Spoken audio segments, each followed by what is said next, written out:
Hi, everyone. I'm Ronnie. And I'm Jessica. And you're listening to Clean With Me, the podcast where we walk you through cleaning your house. Thanks for joining me. In today's episode, I'm going to talk you through doing your dishes or just provide some motivation to get you motivated to do your dishes. But I do encourage you to work along with the episode if at all possible. And I'm definitely going to give you some motivation. So let's get right into the episode. It's time to gear up for your dishwashing session. Maybe you need to kind of freshen up for the day and get presentable. Another thing you might want to do before diving into doing the dishes is straighten up the front entrance of your house. I don't like to feel like my living room / entry area is a mess and that someone's going to get a bad impression when they walk in. I like to kind of take care of that first before I dive into something that's going to take a little longer, like doing the dishes. I'm assuming you have some dishes to do if you're listening to this episode. If not, just work on something else, and maybe this will help you with keeping up on your dishes in the future and things like that. But the theme is everything dishes today.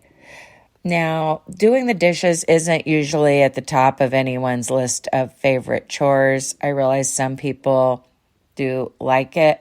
However, I do encourage you to kind of find the joy in it.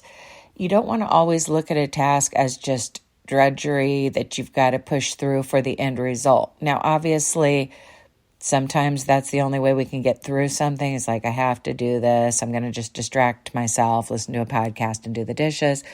But there is something therapeutic about doing the dishes if you can get in that right mindset. So I encourage you to be positive about it.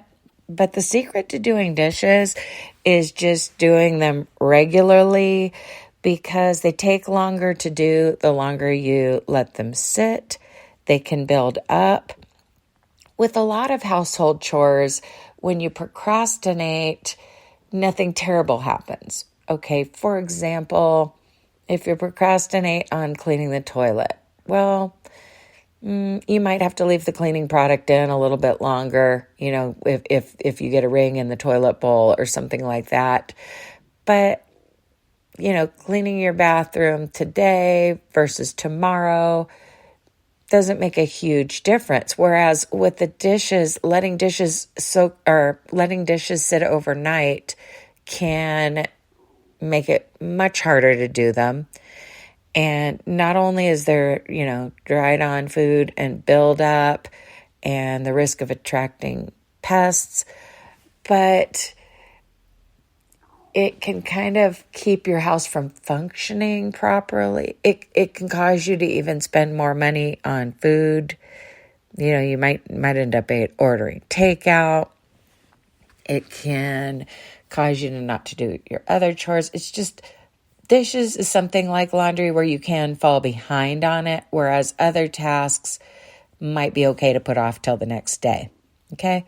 So your home's always going to look messy if there's a pile of dirty dishes in the sink where it's like extending above the sink. Like, I don't mind a pile of dishes that's contained within the sink, but when you see it above the sink horizon, so to speak, your home can look messy, and people just tend to judge you on dirty dishes.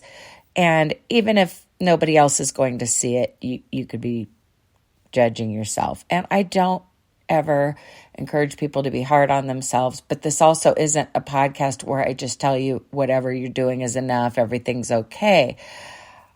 Don't beat yourself up about it, but do something to solve the problem, if that makes sense. So no judgment here if you do have an overflowing sink right now. I'm here to help you tackle it. We've all been there.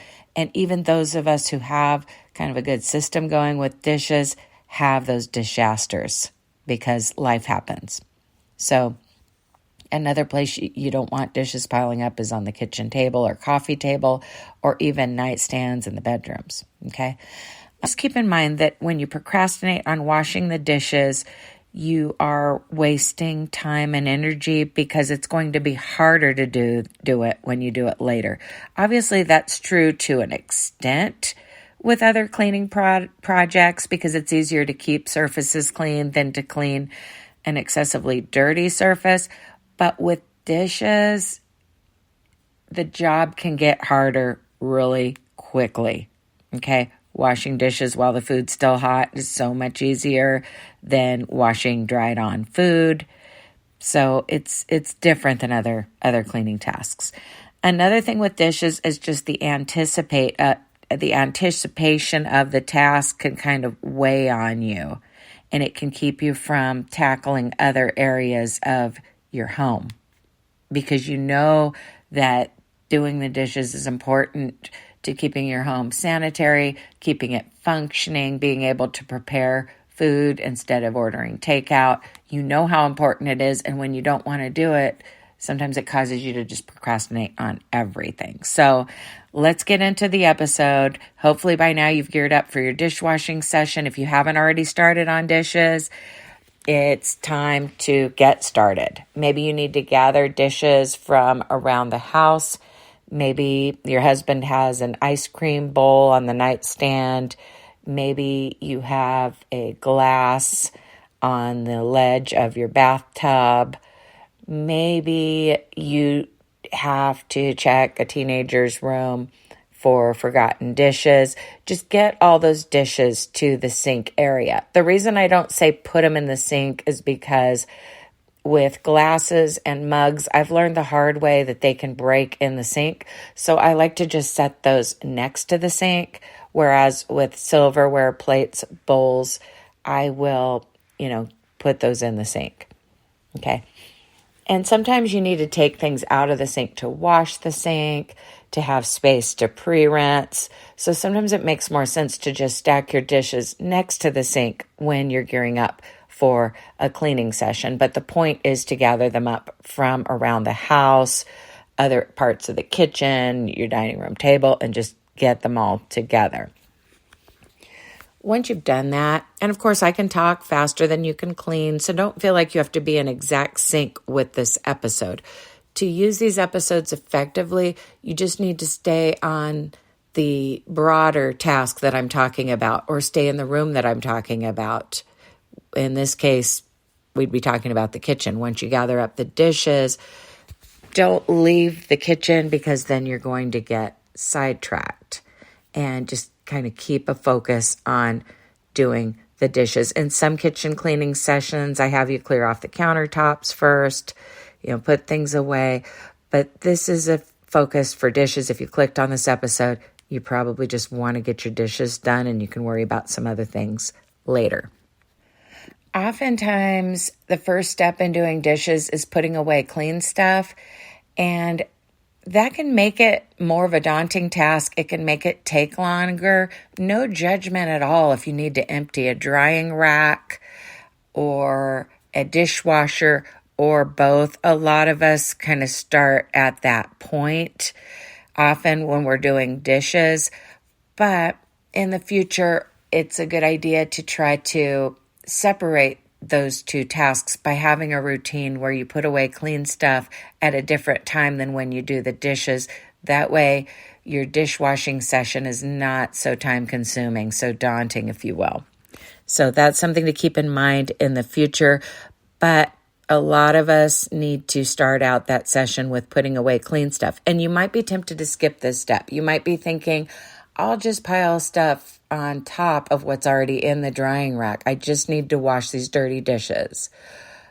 But I encourage you to empty that. And obviously with the dishwasher, if you want the benefit of using the dishwasher, you've got to empty first. But sometimes there's a temptation not to empty the drying rack. If you're like me and you have both a dishwasher and a drying rack, let's get all those dishes put away. The reason you want to do that is because when you have a place to put dishes, you wash them more quickly because you're not having to be strategic about where to place them. Obviously, when you're piling things on top of an already occupied drying rack, you're playing dish Jenga, you're building this tower, and you've got to be careful.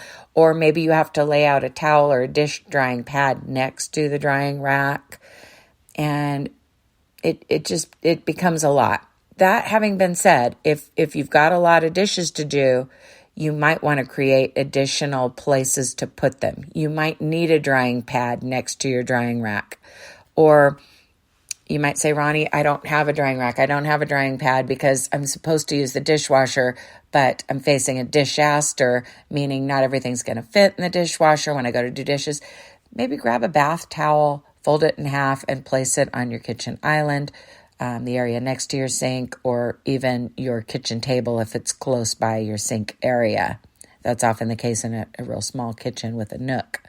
Anyway, make sure that you put away your clean dishes and that you have plenty of space to put your newly washed dishes without putting a lot of thought into it, okay? I promise you that's going to speed things up and it's going to make the job more pleasant. And of course, once you get the dishes put away, you want to make sure that you have the right supplies ready. If you use a dish cloth or rag, remember, new day, new rag. You don't want to keep using the same one. You don't need to sniff it to see if it's good. Just take it to the laundry room and get a fresh one. Okay. If you're like me, you like to have a few things handy. You like to have some type of sponge with an abrasive side and a soft side, whether it's a Scotch-Brite or Scrub Mommy or whatever. You also like to have a dish rag because that's probably what you're going to use to wipe down countertops after you do dishes, even if you're using the sponge to do the dishes. Of course, you want your sponge to be clean as well. It's good to have a few of those in stock. I do run sponges through the washing machine with things like rags and towels. That's one way of doing it. There's a way to clean a sponge by heating it up in the microwave for a very short time. You can Google that or whatever. It's beyond the scope of this episode. But you might want to have a fresh cloth, a fresh sponge with an abrasive side, or maybe you use a separate abrasive tool. There are those little green squares that are just abrasive. Sometimes that can be you can use that plus a dish rag, like use that for the initial scrubbing and then the dish rag to make sure that you're wiping the dishes and getting, grease removed and such. But you need something abrasive, something soft. It may be in different items. It may be something that you flip over. Another thing I like to have is a brush for the pre-rinse, like a brush with a handle. That way you're not, touching these chunks of food with your dish rag or your dish sponge. You're getting rid of that stuff first. You're getting rid of the chunks first, so to speak, with this brush on a handle.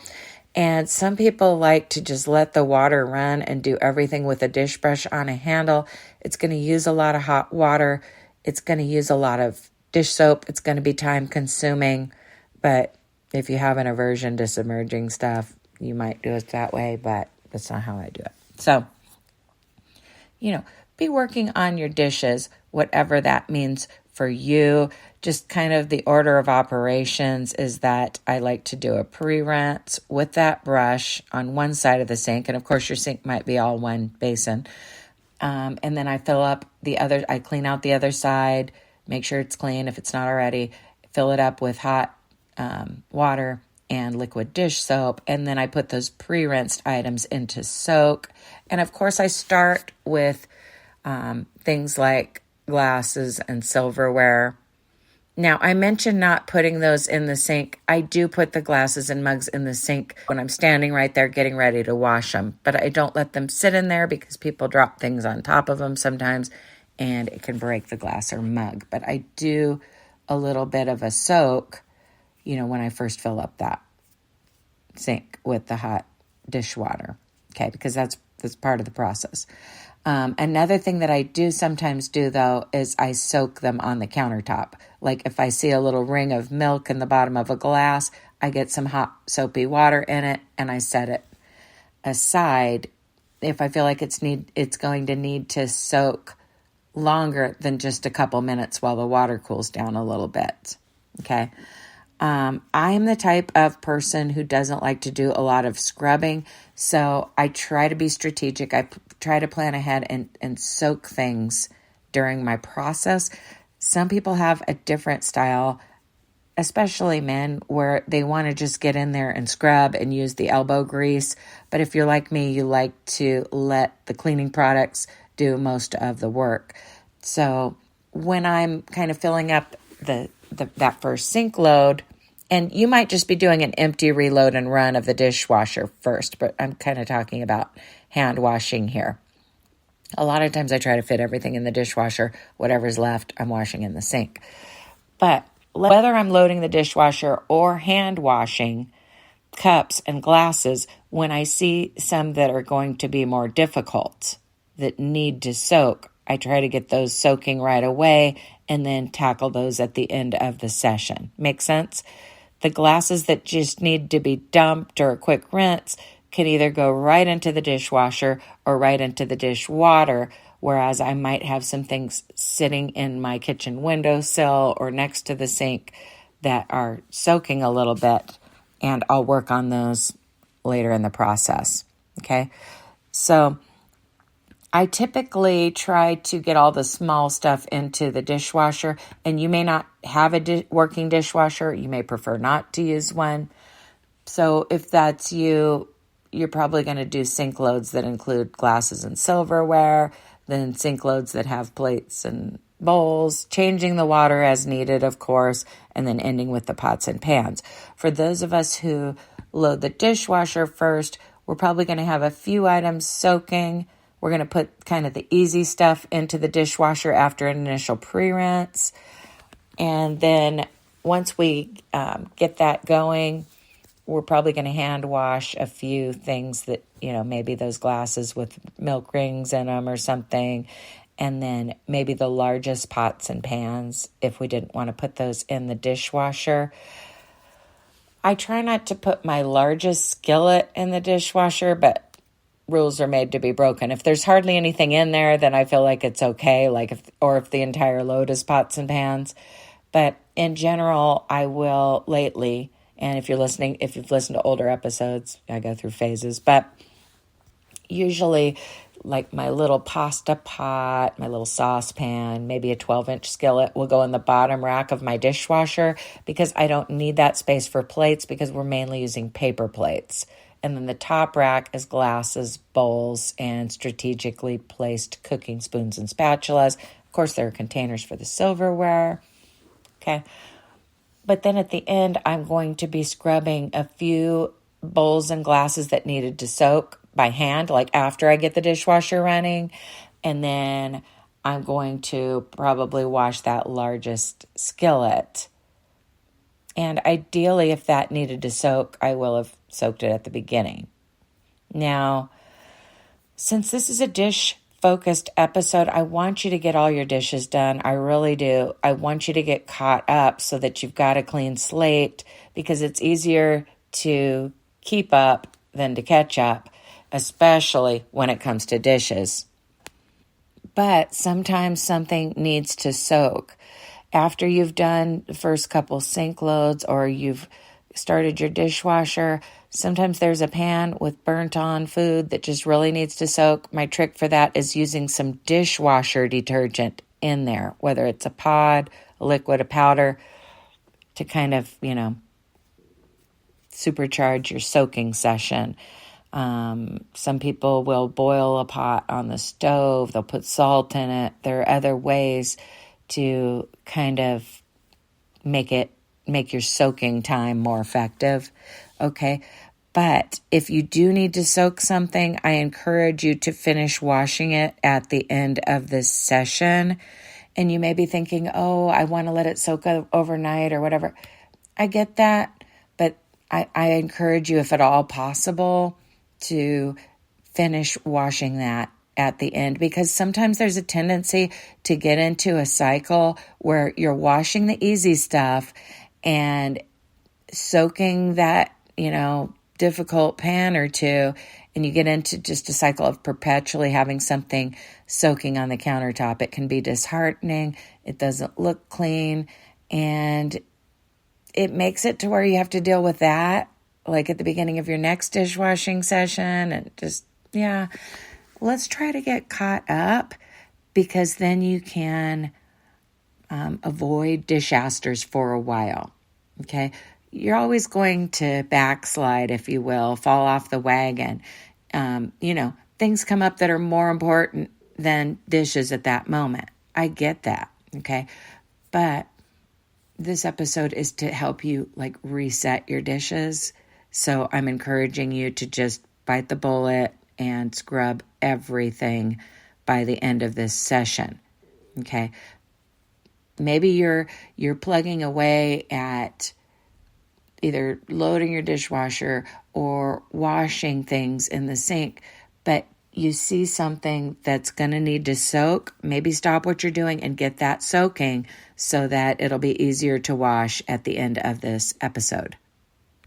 While you're working on dishes, I want to talk about preventing them from piling up in the future. Believe it or not, it might only take 15 or 20 minutes a day to keep up on your dishes. You might be thinking, I've got a large family, I cook a lot from scratch, or, someone else is making a mess in the kitchen and using a lot of pans when they cook. I get it, but trust me, with the right systems and routines, you can make doing dishes a lot easier.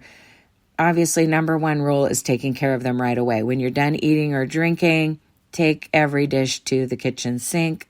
Always rinse them thoroughly.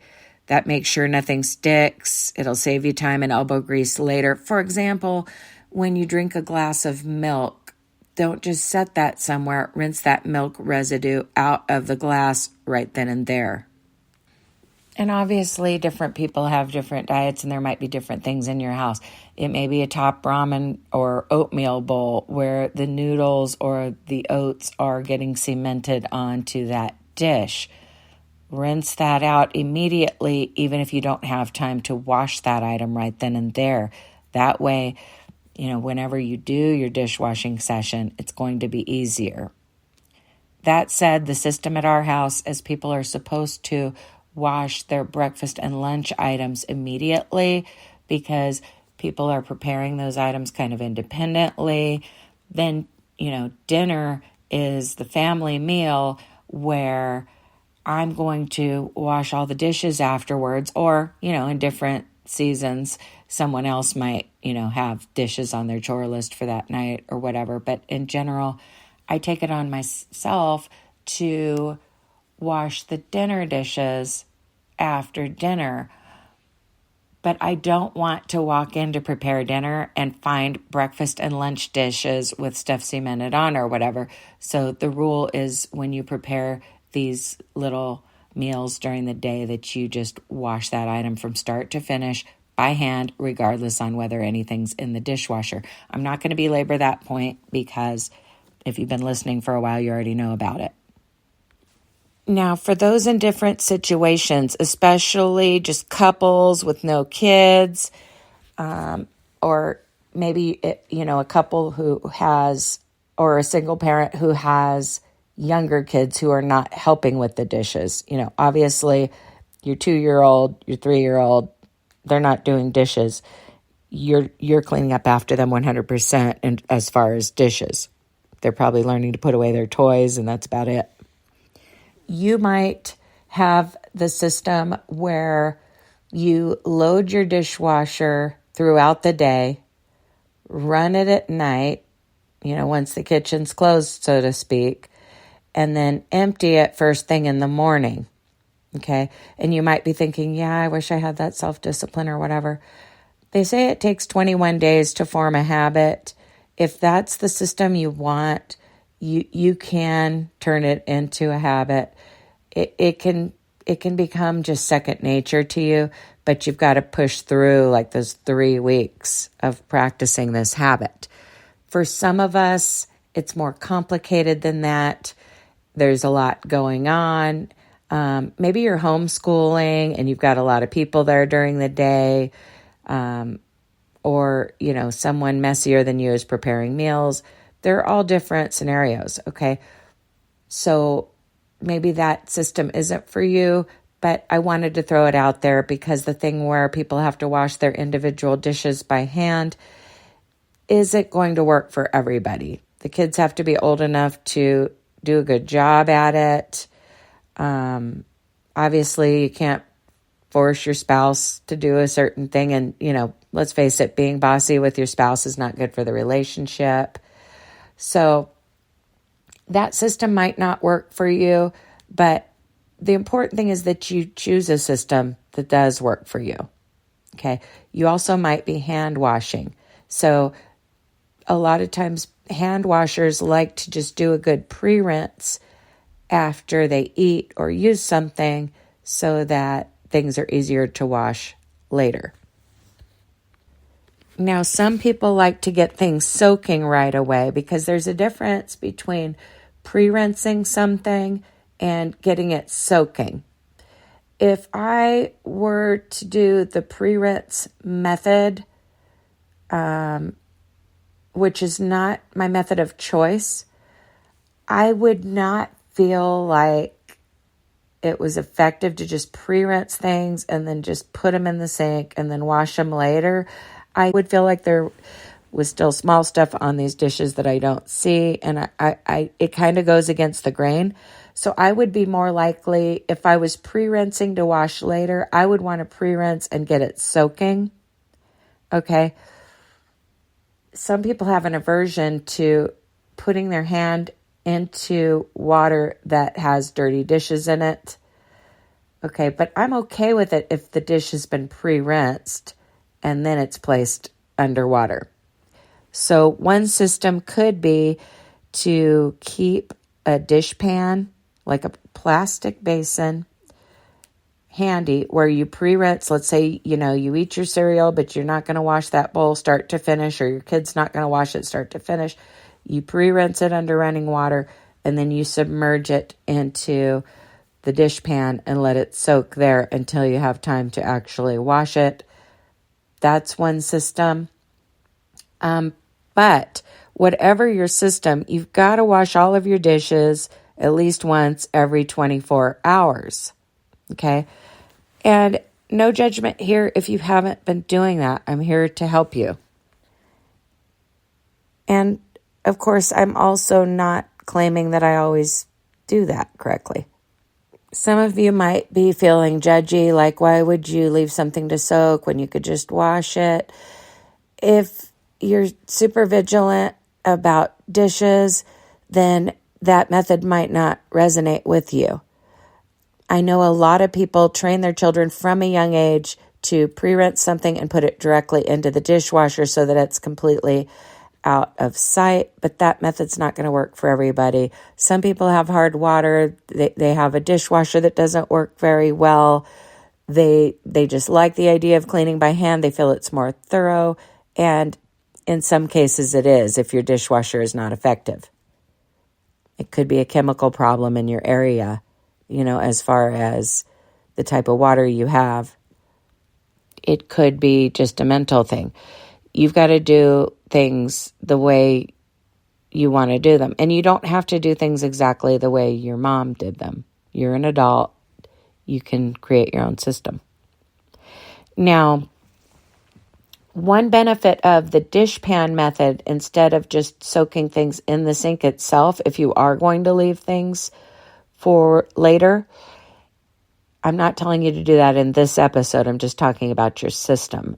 Again, right now, I want you to catch up on dishes. Hopefully, you're still plugging away at those dishes. And of course, if you finish them before the episode ends, this would be a great time to just do some detail work in your kitchen, wipe down every surface, even vacuum out a drawer or cabinet that's got, crumbs and debris in it. There's always something you could be doing in the kitchen. You could be on your hands and knees scrubbing the floors, around the edges. I'm big on mopping the middles and scrubbing the edges by hand occasionally, okay?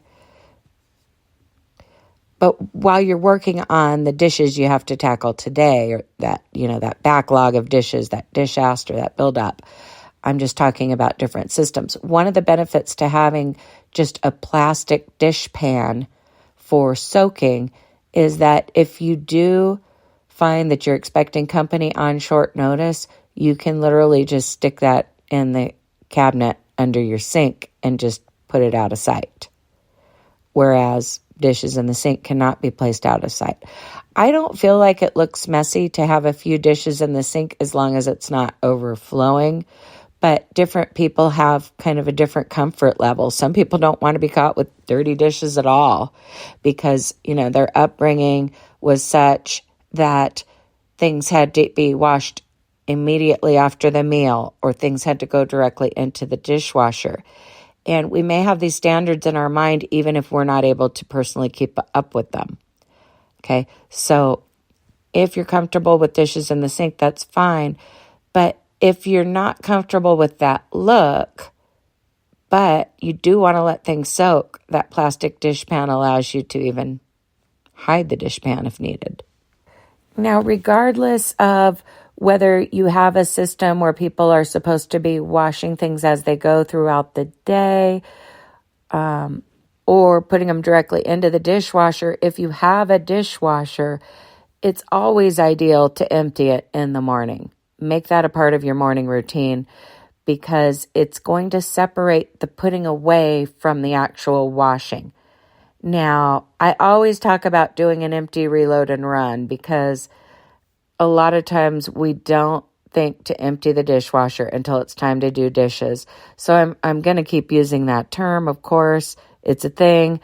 But whenever possible, I try to separate the putting away of clean dishes from the doing of dishes because it's so much faster to rinse something off and put it in the dishwasher or just to, take a bunch of dirty dishes, pre-rinse them and put them in the dishwasher if you're not having to empty first. And I feel like other people are more likely to do the dishes voluntarily when there's not some big putting away that has to happen first. So maybe create a habit of emptying the dishwasher early in the day, whether it's first thing in the morning or, while you're, cooking breakfast or whatever it is that you do. I don't cook breakfast every single day. Some days are cereal mornings for the kids and things like that. But it would be a good idea while you're waiting for something to cook to empty your dishwasher. Maybe get up a little bit earlier if you're going to work outside the home or something and, make time to empty that dishwasher. And with some things, with some routines, before it's become second nature, it might be helpful to have an alarm on your phone, unless it just drives you nuts. Obviously, there's a limit to how many alarms I have on my phone. I don't want it just going off all day long. But if you're really set on a new habit, have the alarm go off. I definitely have a start dinner alarm because sometimes I can get sidetracked and I don't want to start dinner too late because if dinner is not prepared on time, people are more likely to start snacking and then I don't have as much participation in the dinner. I want the dinner to happen on time so that more people eat that home-cooked meal that I'm making an effort to prepare. So same principle applies if just your main struggle right now is dishes, to have an alarm saying empty the dishwasher. Your future self wants you to empty it before you go to wash dishes.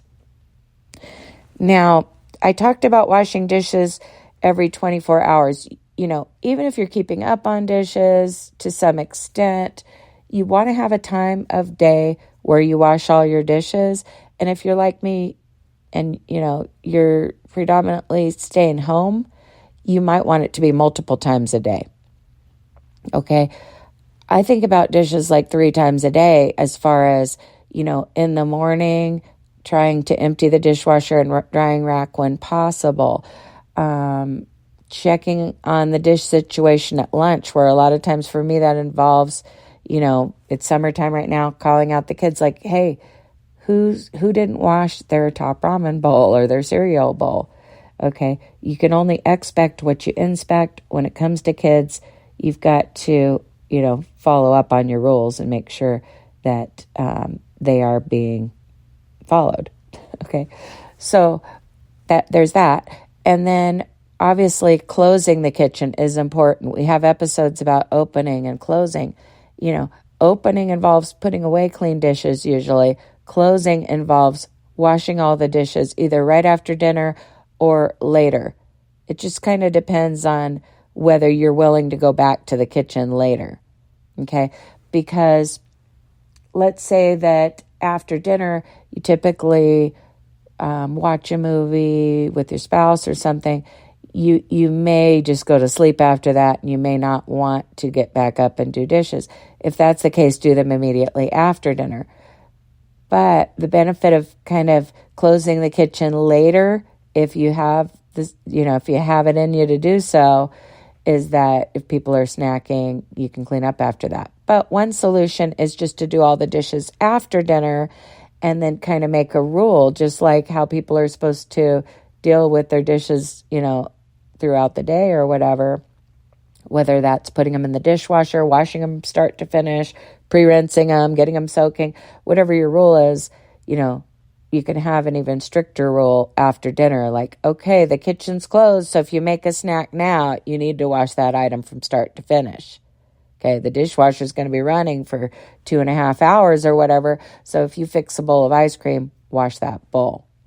And again, I'm not saying to nag your husband or become his mother or something like that. I'm talking about kids when I'm saying have people do this or that.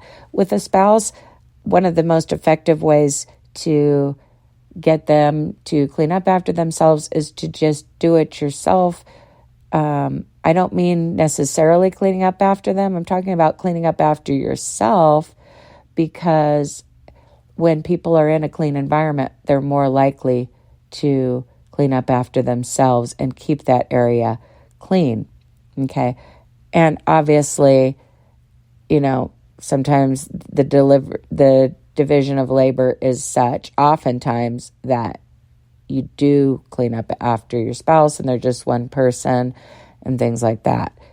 Don't come at me. Most of my listeners are the primary housekeeper. Okay. And there are probably things that your husband does for you.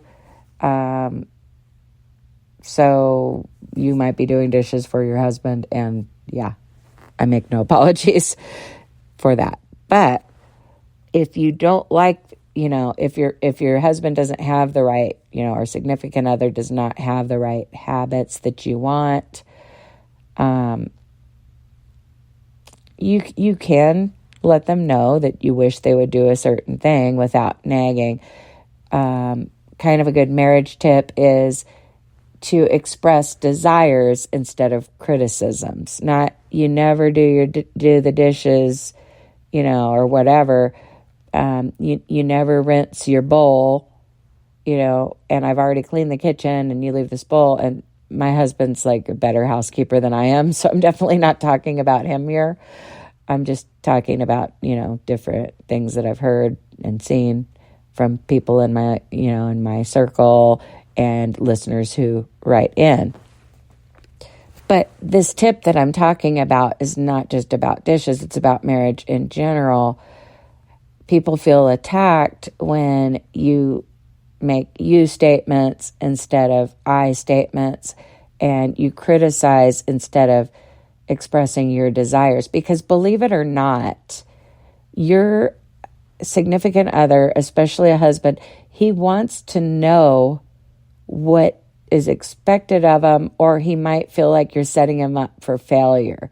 Because you might be thinking, I'm going on a rabbit trail here, be working on your dishes, but you might be thinking that, well, he should know, I shouldn't have to tell him this or whatever.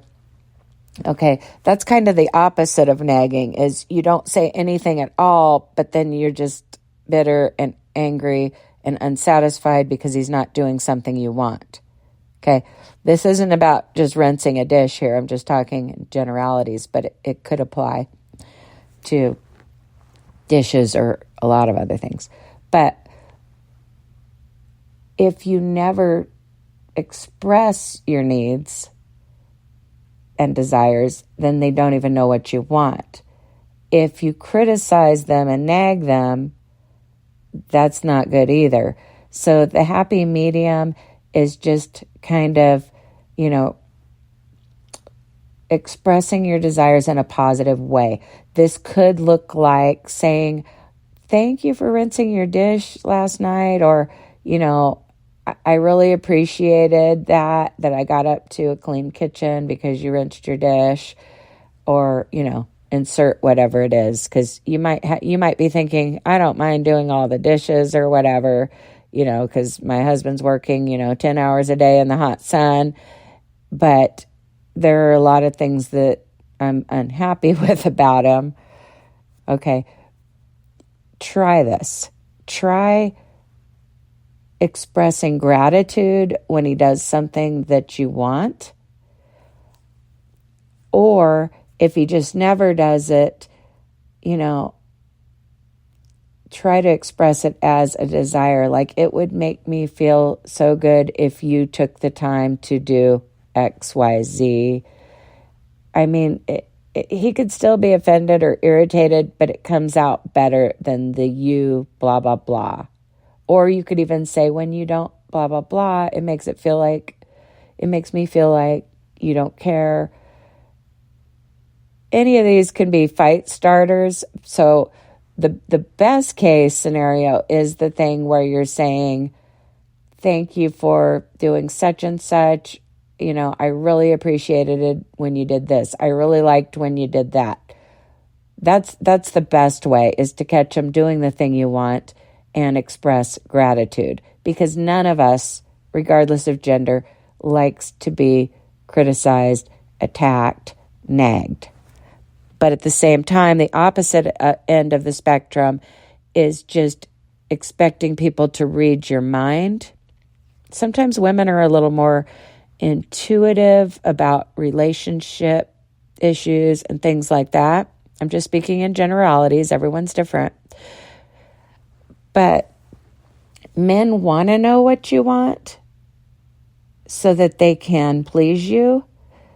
They don't want to be set up for failure, but you've just got to be smart in how you present it so that they don't feel criticized or emasculated. Where is this coming from? I read a lot of books, and I have been married for 30 years. Again, my husband is a naturally clean person. He's good about household stuff. But even with him, for example, if I don't keep a hamper in the bathroom and I drop my clothes on the floor, eventually he's going to start doing the same. The first course of action when you're wanting to turn over a new leaf as far as keeping up on dishes or keeping some other area of your home clean or clutter-free is to change yourself first. Show people by example what you want done, and oftentimes that's enough, and you don't even have to have these conversations. And people who are naturally clean will step up when they are in a clean environment to begin with. You don't want your kids or significant other to feel like it's futile, that they're in a messy house anyway, and then they don't clean up after themselves. So hopefully you've gotten your dishes done during this episode, and maybe also gotten some relationship tools. Okay? Men are different than women, and it's important to be careful in how you present things. As women, we tend to criticize our partner more. We tend to criticize our man more than he criticizes us. And we wouldn't even be able to handle the level of criticism that we dish out sometimes, in keeping with the dish theme. So I hope this gives you some food for thought. Express gratitude. Don't set them up for failure by not expressing your desires, but present them as desires and not criticism. And better yet, try to just catch them being good and, express gratitude. And also change your own behaviors first. Maybe announce your system like, I'm starting to wash my dishes as I use them so that I don't have as many dishes to wash at the end of the day. My husband would call something like that a hint. Okay? Maybe give a hint. And as far as dishes are concerned, you've got to develop a system that works for you. You have to develop a system for preventing dishes from building up throughout the day. And you also have to find a certain time of day that you do all the dishes that are still remaining, that you complete the process. And it may be multiple times a day if you're like me and you don't like it to be a huge project. And of course, no dishwashing episode would be complete without me suggesting that you get some disposable products during this season of life that you're struggling with dishes. You may not always need paper plates, but you may need them right now. You may need paper bowls. You may need plastic utensils. You may need disposable cups and a Sharpie marker to put people's names on them. You may just need to assign a cup and tell people to use this cup throughout the day. Special thanks to our financial supporters who support the show either on Patreon, Spreaker, or Apple Podcasts. There'll be a link in the episode description about the different options for supporting the show. There'll be another link for supporting through Spreaker. If you're listening on Apple Podcasts, which is that purple app that comes with your iPhone, then you're probably being advertised the Clean With Me unplugged episodes. It's easy to just click on those and sign up for that. Supporting us financially is greatly appreciated. We don't expect it, but we sure appreciate it when someone does. And we honestly feel that you will benefit from having at least 3 additional episodes per month, often 4, for additional cleaning motivation. And we do get a little more personal in those paid episodes. Sometimes I'm walking around with a headset cleaning while I record, so you can kind of clean with me in real time, so to speak. Definitely check those out. But even just listening to these free episodes helps us. We understand not everybody is able to sign up to support the show. So most of all, just keep listening and click follow on whichever podcast app you use. We appreciate each and every one of you. And as always, happy cleaning. I'll talk to you soon.